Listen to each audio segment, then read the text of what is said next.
Your coffee goes cold on the platform while the train pulls away. You're not sure if you missed it or decided not to get on. After enough years, that distinction stops feeling important.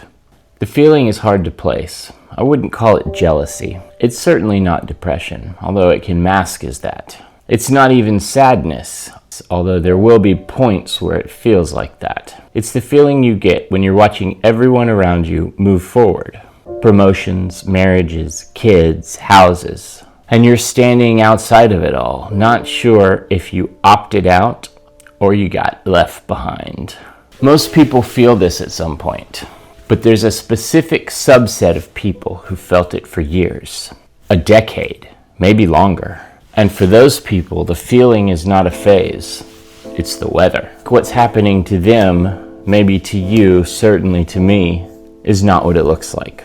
From the outside, the person I'm describing looks like someone who can't commit. They start things and stop them. They move cities. They change directions, relationships. They seem perpetually in transition, perpetually almost there, perpetually saying working on it, perpetually building towards something that never quite arrives on schedule. Their friends are coaching Little League, arguing over which parents are too intense on the sideline, doing all the things like they always have done, moving through the steps, ABC, the tried and proven formula, sending photos of newly constructed houses, of parties, of family reunions. And this person is somewhere else, physically, emotionally, professionally, reading all of it from a distance and feeling the gap widen each year. The natural conclusion is that something is wrong with you. That's the trap.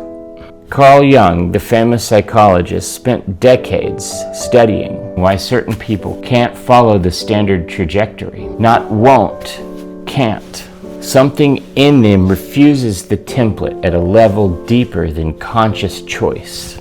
He called the process individuation, becoming over time the specific person you actually are, rather than the person your circumstances tried to make you. And he believed it was the rarest and most demanding thing a human can do. The reason it takes so long is you can't rush it. You can't decide to individuate on a schedule. You can't LinkedIn your way through it. The process requires a failure of every borrowed identity, every version of yourself you tried on because it fit well enough from the outside.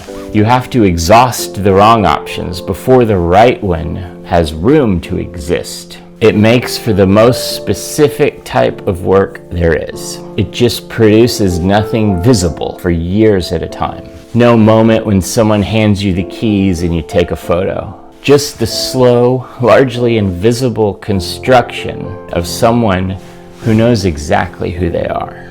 I watch things that I worked on for years dissolve into a phone that never rings.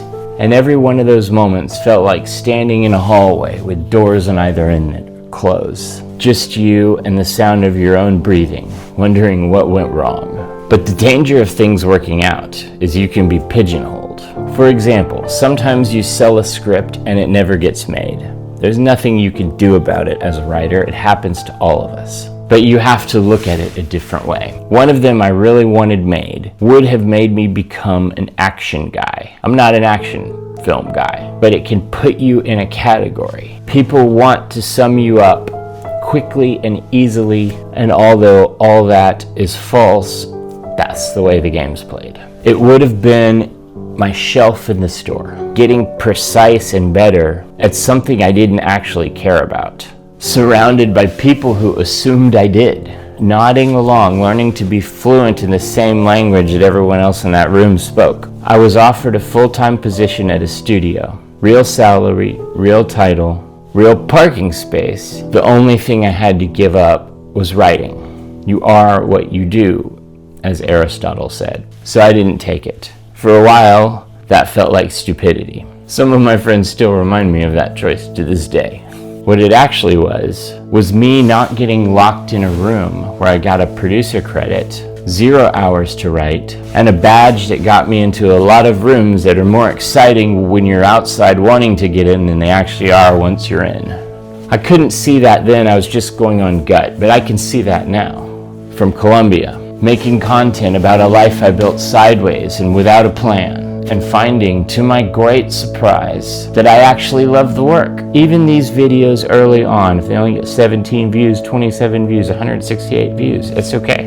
I love it. And not the idea of it, the actual doing of it.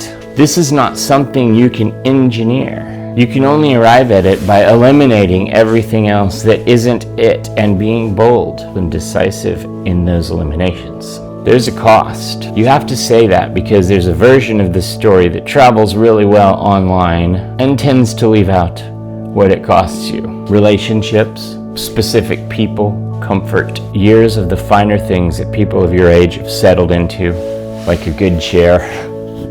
That chair your grandpa's never gonna give up, even though it's all because it fits him when he watches TV. It doesn't matter how many times generations of cats have ripped up the sides. The losses are real. They don't become not losses just because the path was worth it. You carry them. But people who go this way, when they arrive differently than the people who got there fast. Not better, different.